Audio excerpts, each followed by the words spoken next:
Welcome to Conversation Oasis. This is Radio Robin Hood's weekly English language free-flowing conversation program coming to you from the Kasviskeidas restaurant here in the centre of Turku.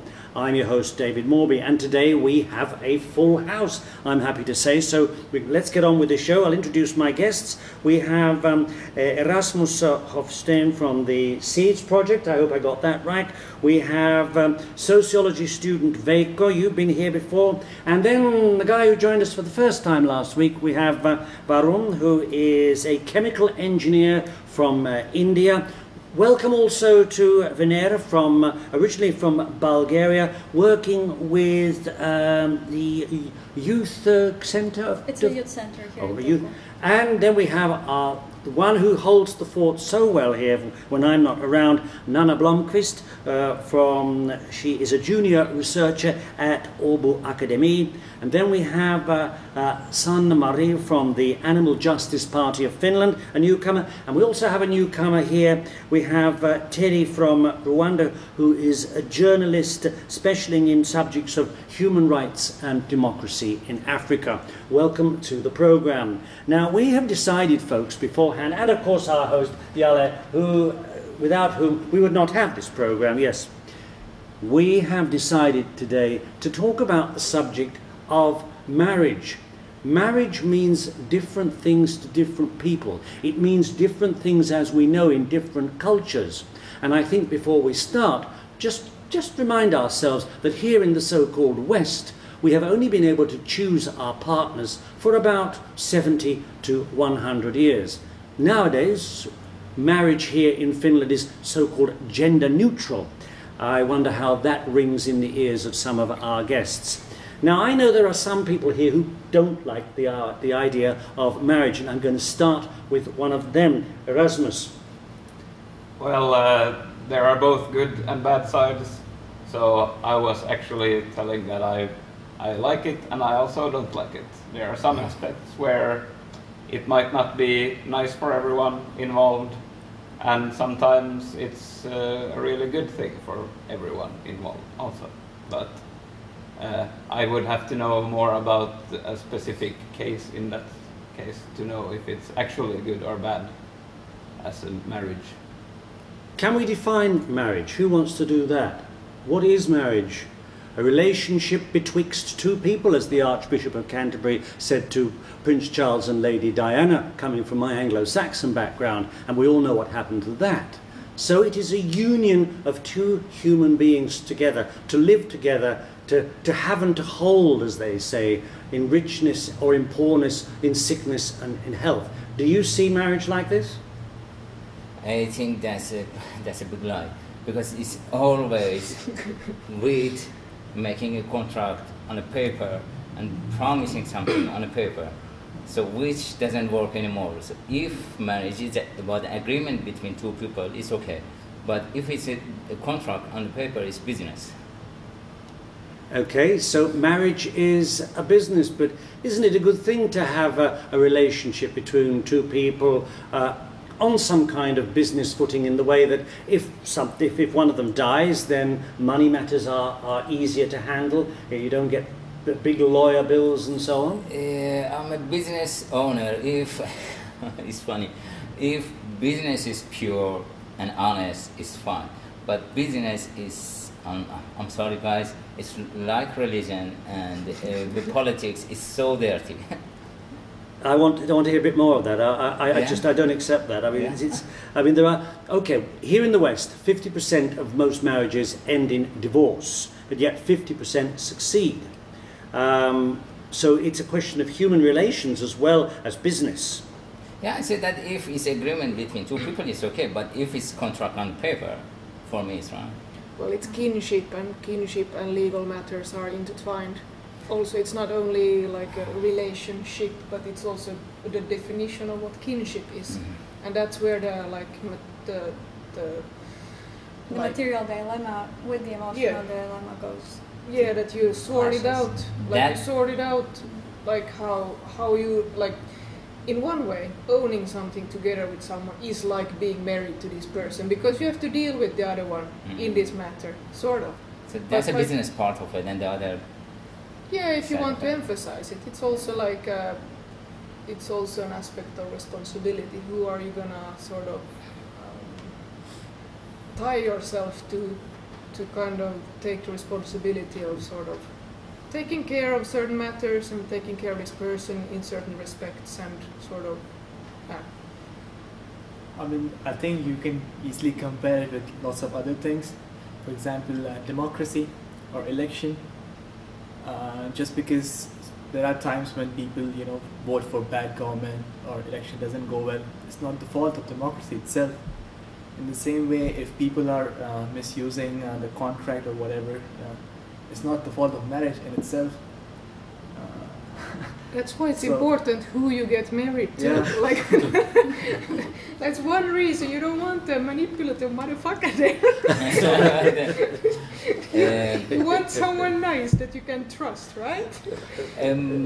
It's not just about that, it's about also the emotional side of it. You promise you live with that person for the rest of your life, for poorness and richness and sickness and healthness and all the other things, which next year you get divorced. It was all lie. You didn't live forever with that person. So it's like, according to the how the human society is evolving, individualism is growing, and it's very difficult to live for a long time with the same person because it's about who you are, and you cannot compromise about who you are. Okay, so we do it your way. We'll have arranged marriages, as they do in many parts of the world. So your parents say to you, right, Yalim, there's a nice looking girl over there, and she comes from a rich family, you're going to get married to her. You say no, and they say, if you dare say no, you're in trouble. Well, that's the way they do it in India, isn't it, Varun? Yeah, many times, yeah. It's still quite prevalent, and there are both good sides and bad sides to it. But then again, marriage, if we are talking about marriage, then I guess we should focus on just the marriage in itself. Arranged marriage or love marriage or whatever marriage, in the end it's the marriage that we need to focus on. And if someone is afraid of commitment or lying or whatever, then that's the fault of the person you're marrying, not the fault of marriage as a system in itself. And when you're saying that you have to focus on a marriage, it's like in our time we say that we have to focus, in religion we have to focus on God. We don't talk about if it's functioning now in our civilization. Marriage every year is ending more divorce and more single people. But isn't that a good thing also? Like you have this social liberty of getting a divorce. That's very important. Well, we can have a lot of things that we don't have, but just because for the liberty we say that we have them, no, I don't believe that. I would like to bring Terry in here. I mean, you must have a completely different view of this, I would guess, coming from Rwanda. I don't think there's too many around this table who knows what marriage is like in Rwanda, for instance. Is it arranged, or can, if you like a pretty girl, you can just go and say, I'd like to marry you? Is that possible? Yeah, I would say it can be arranged. It cannot be arranged. It all depends on what people believe in and how they want their marriage to be taken. But the most important thing, like in our culture, it's the family. And when I'm talking about the family, it's not like a family in the West, because in Africa we consider uncles, grandpa, and cousins like family, and they still have a strong word on what is your future as a part of a member of that big family. So you can decide, and if you decide what they don't like, then you can cut ties and live on your own. Or you can decide if they don't like, if they like it, then you bring a new member in the big family. So it's completely a different way to look at the subject of marriage with West. But then I also want to react a little bit about what I heard. Yeah. And if you take the whole thing that have been talked about marriage right now, this is the package of marriage. He was saying that he wants to have maybe something different, but that's the truth. That the reality, the marriage has all these problems that we talked here, and the main thing is to separate those. And I think that's where people do not really take into consideration things like family estates are completely one thing aside. It's nothing to do with emotion. It's nothing to do with how people feel. And the marriage is between one and another person. And the most important is how they feel each other. Because if you make a decision to marry a person, then it's a big responsibility. It's a big commitment, because this person is gonna stay with her or him forever. And in fact, the issues of estates, money, business wouldn't affect their love if we take the marriage in the way it's supposed to be.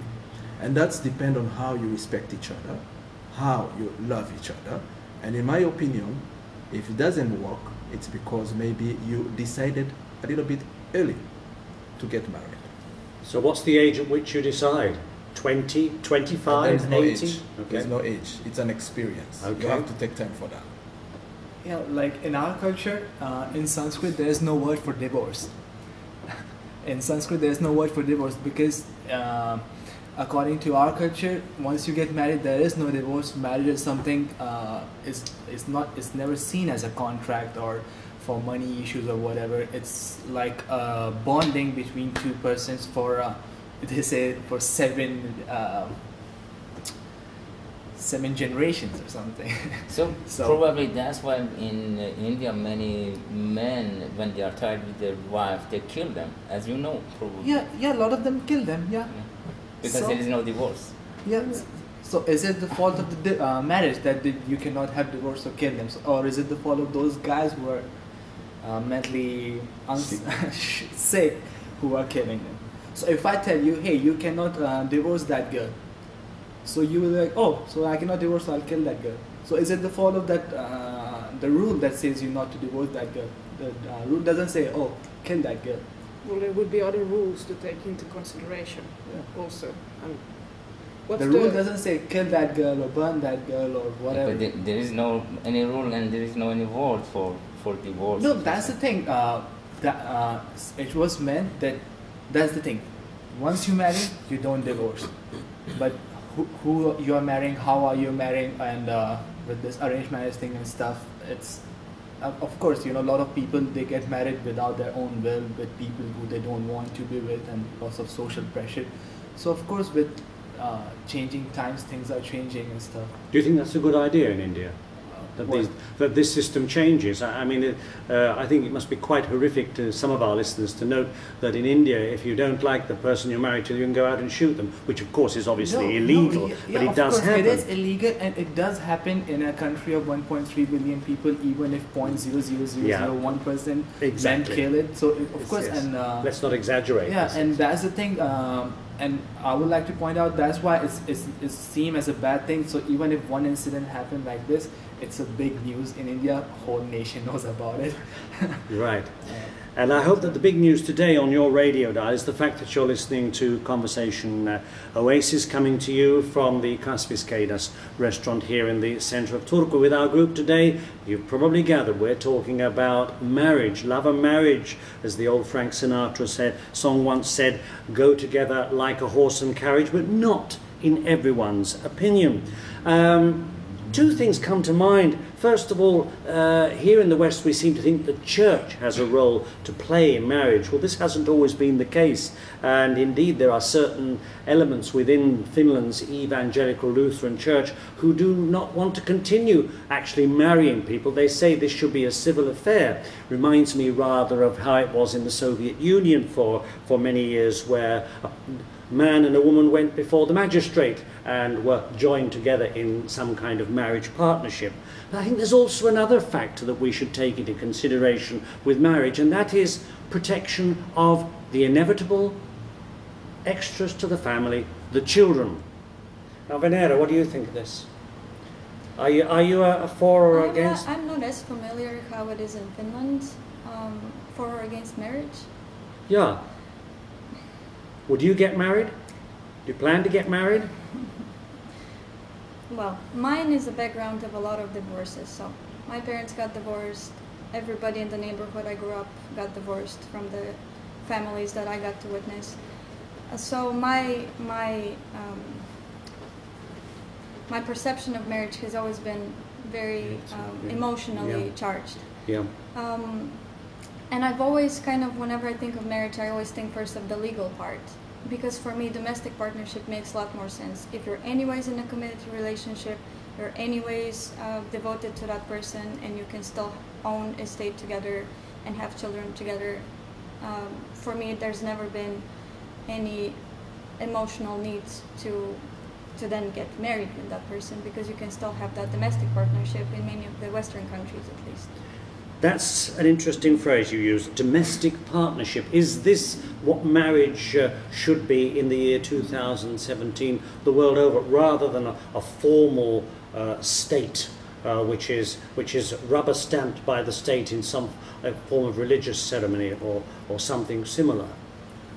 I don't see what it will answer to or respond to, because the fact is there. It's domestic relationship. You can call it marriage, you can call it whatever you want, but you don't change anything from the fact. Yeah, as long as there is this legal aspect to it, I mean, and also actually the law in Finland allows other religious communities to marry people as well. So it's not only the Lutheran Church that can do that, and like legally binding marriage, no, what's this word now? Domestic partnership. No. To vihkiä. To wed. Yeah, to wed. I mean, it's not only the Christian church. No. It's in. So I mean, the religion is under the law, the civil law, and the religious institutions they can't influence the legal standard of the marriage, because they follow the same law. They are under the law. Even if they are entitled to wed.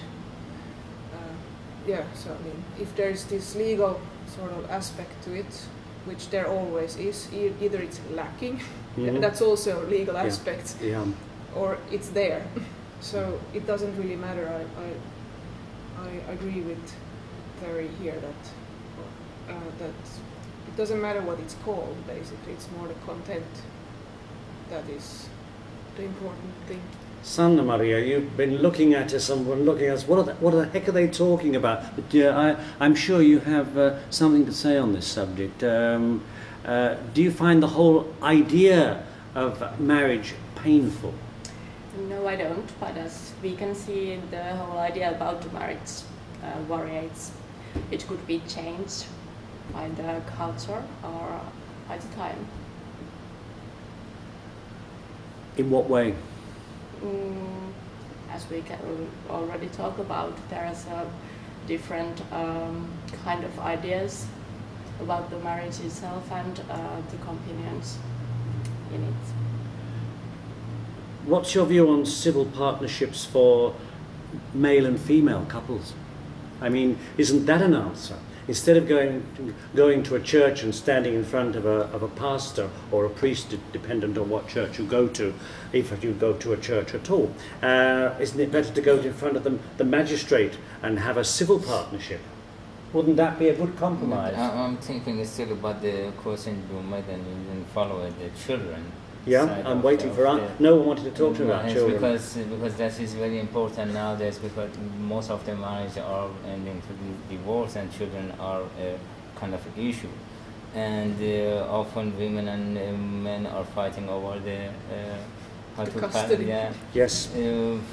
Well, I think that we should create a kind of system. The government invest more money on children, and the society will take care of children. How will society take care of children? They don't seem to take care of disadvantaged other groups, do they? And why should government take care of someone's kids? It should be the responsibility of parents, and that's the thing. Responsibility is the key word. people are getting less and less responsible for their own relationship, for their kids and everything. You have an option to divorce, so divorce rate is actually increasing. You have option to choose anyone, so rate of divorces is increasing. So you answered your own question, why the government has to, but Yeah. because there is less responsibility. No, you that's want the thing. to So put- I'm being irresponsible, and then someone else's tax money is being used to take care of my irresponsibility. But you just said that there is more irresponsibility. Yeah, so people should be taught to be more responsible. Yeah, but that's what he means. Like Yeah. he's on the standpoint that people are sort of growing up to not being adults. Yeah. Just Do you- kids, irresponsible kids that play around with Yeah, emotions. people of are their becoming own. chemical engineers and political science students and stuff, but they don't know how to live life, how to get married, how to take care of your someone. kids or your partner. or But something. it seems that you have a plan how to make people more responsible. Or do you have anything in your mind? At my level, of course, I have planned for No, myself. but you, That's what I want to figure out, my own life, how I want to live my life, and what can I do to make my life best. But I don't think I have the potential to affect someone else's life yet. Maybe in future. I think the main question is the decision to have kids. Yeah. How does it Yeah. connected to marriage, for example? Because you have so many kids who are not descending from married couples, for example. And then that decision, when one person take a decision in that way, he or she knows he has to be responsible for what kind of decision you're taking. But then, again, when you're looking at it in a marriage, it's not one person decision. It becomes two person decision. And there'll be, of course, there are many problems during the divorce. And coming back to your question, if these things should be regularized, I don't think marriage should be regularized. But when it comes to other decisions that are connected to marriage, like having kids, having an estate, having those other things, these things should be really regularized. People should know what are the limits and in what concept, in what context they should operate with this kind of subjects. So before there were these religious organizations who would lay out the context and hold rules and regulation what to do, but now I'm not saying, I mean, it's, you don't have to be religious or whatever, but now people are getting less and less religious. They don't identify themselves with any religion. The question comes, who is going to lay out the rules and foundations for them, and what to do? Not the schools are not doing it.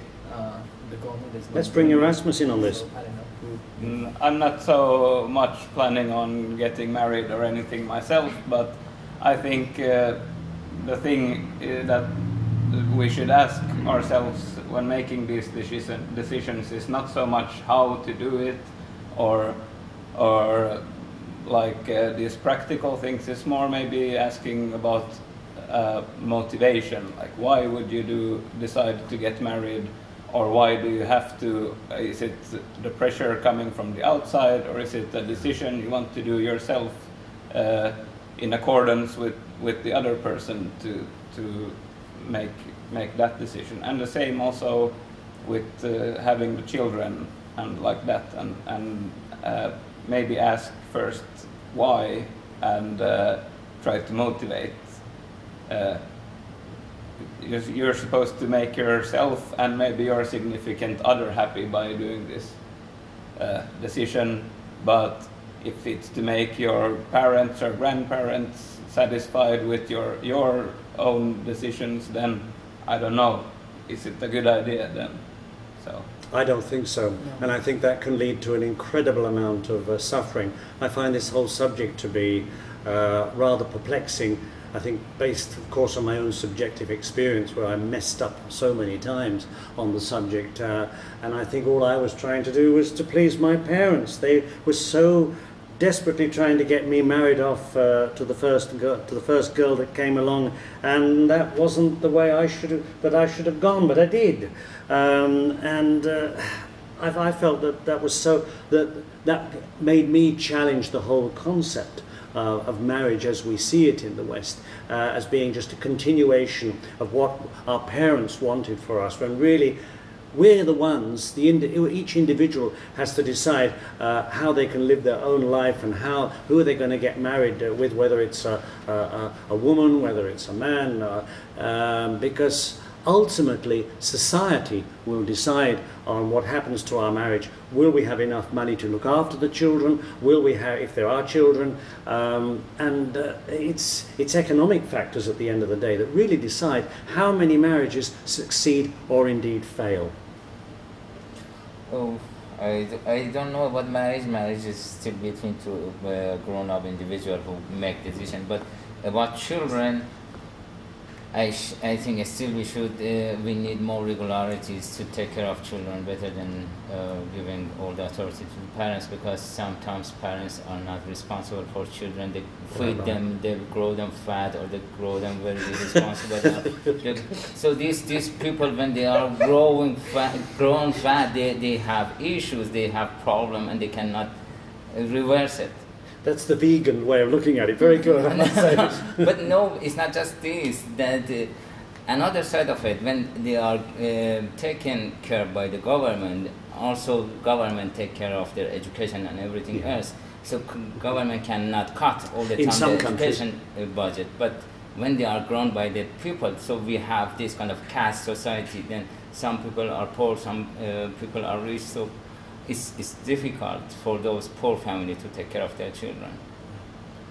I want to give the last word to Terry here, because I cannot help that you've been sitting here very politely, but I'm sure that you probably disagree with half of what's been said here, at least. True or false?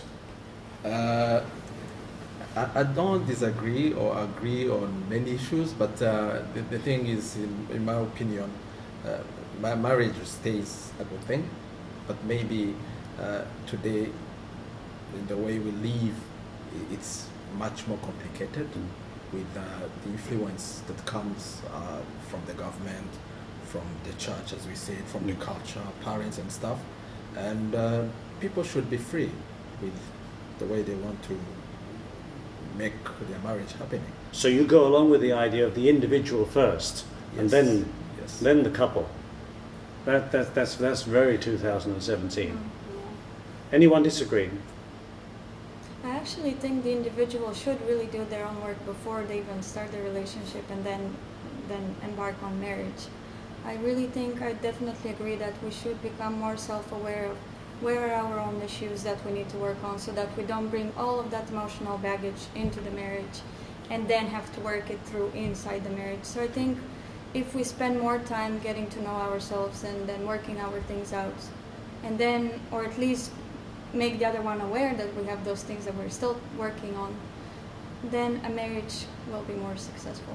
Very quickly, and I do think that it still has a place today. Before marriage, work on your insecurities, communication skills, whatever. But after marriage, it's not just about you. And after kids, it's even more not just about you. Exactly. Thank you all very much. Great conversation today. You've been listening to Conversation Oasis, which came to you from the Kasviskeidas restaurant here in the centre of Turku. Thanks to Erasmus, Veiko, Varun, Vanera, Nana, Sanna Maria, Terry and Yala. I'm your host David Mawby. Join us again next week. Remember, you can hear this as a podcast. Now you know the one who's got the grey hair is me. Our podcast on YouTube, Radio Robin Hood, Conversation Oasis. See you next week.